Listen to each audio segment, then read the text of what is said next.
Everybody. So I am back today with another video. This video is a little different than the videos I've done previously. So if you're new to my channel, hi, my name's Alexia. I deal with anxiety and depression, and I'm also a Christian, and it's my goal to try to help myself and others with the help of the Bible. I ran across a video today talking about this verse, Proverbs 25:20, and it's crazy because I was just talking about this with a family member, and I was saying, I know you mean well.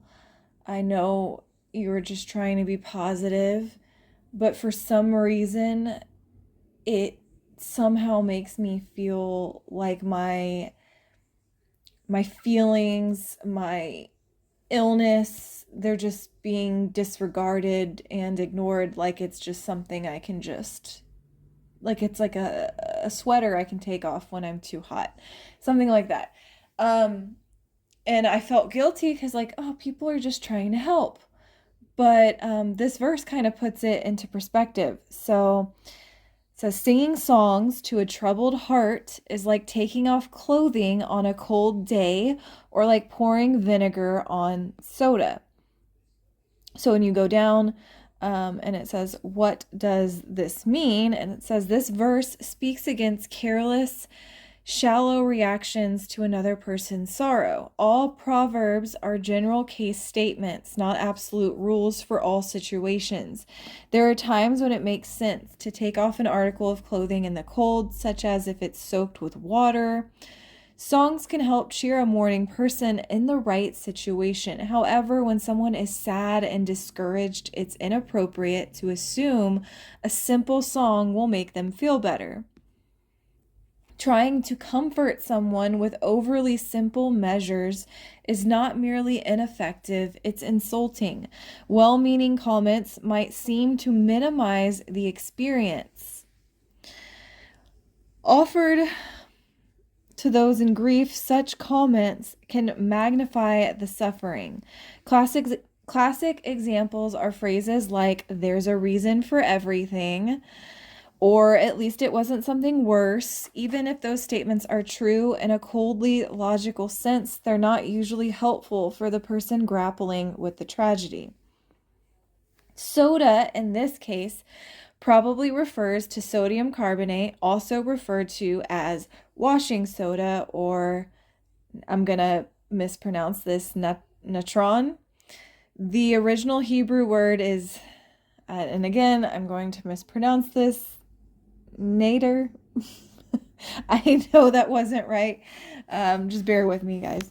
Okay. This chemical was obtained from dry lake beds or other natural sources and used for cleaning, preserving, and other tasks. The reaction of vinegar with soda produces an energetic reaction, but nothing else. Both the vinegar and the soda are lost, and what's left is much less useful.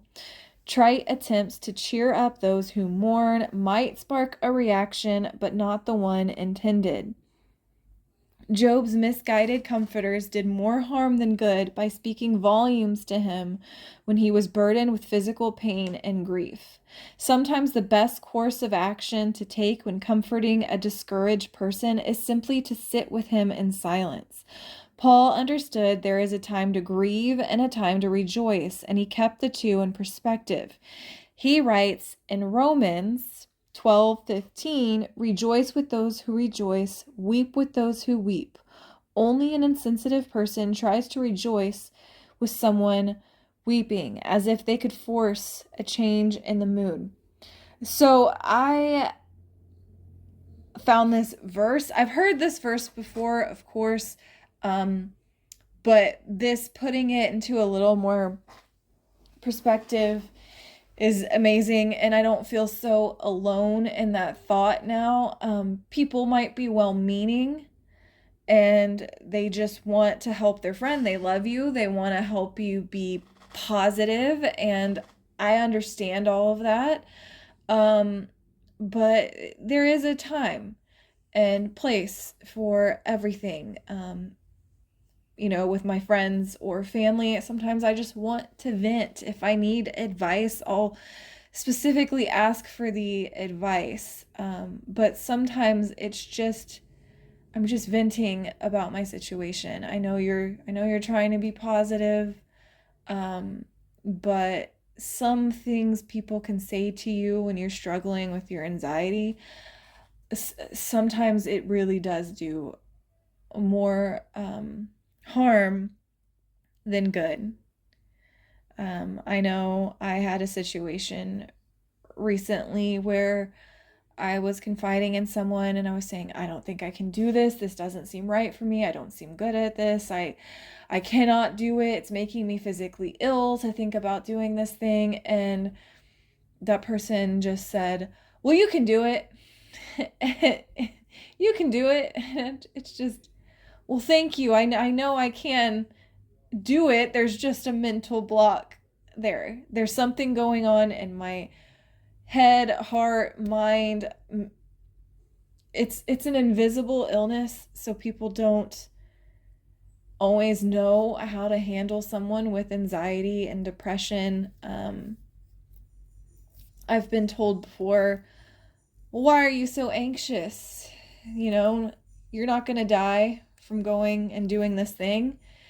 And it's like, yes, I do realize that. I realize that logically, but I have an anxiety disorder. I have a depression disorder. I have some things that make it a little more difficult for me to see things the way you see them or act the way you act in stressful situations.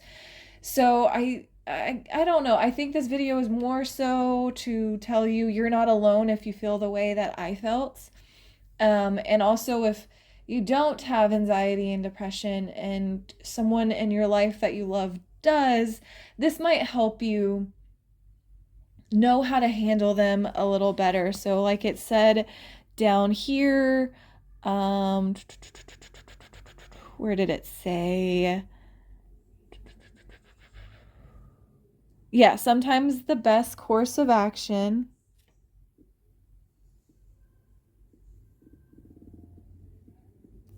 Sometimes the best course of action is to take when comforting a discouraged person is simply to sit with them in silence. So that really is some good advice there. Sit with them in silence. Tell them, I don't know how you're feeling. I can't comprehend. I don't deal with it, but I'm here for you. I love you. Things like that. What we want to avoid is the judgmental things like, well, why are you so anxious about this anyways? Nothing bad's gonna happen. That's very kind of invalidating to someone's real struggle. And like I said, this is an illness, just like any other illness. It's invisible though, and sometimes it's hard for people to understand. But I love this verse. I loved this commentary on this verse, and I feel like I don't feel so alone in that right now. And I wanted to share that just in case anyone else felt the same way. So short video, but I hope you guys enjoyed it, and I hope you have a great rest of your day. God bless.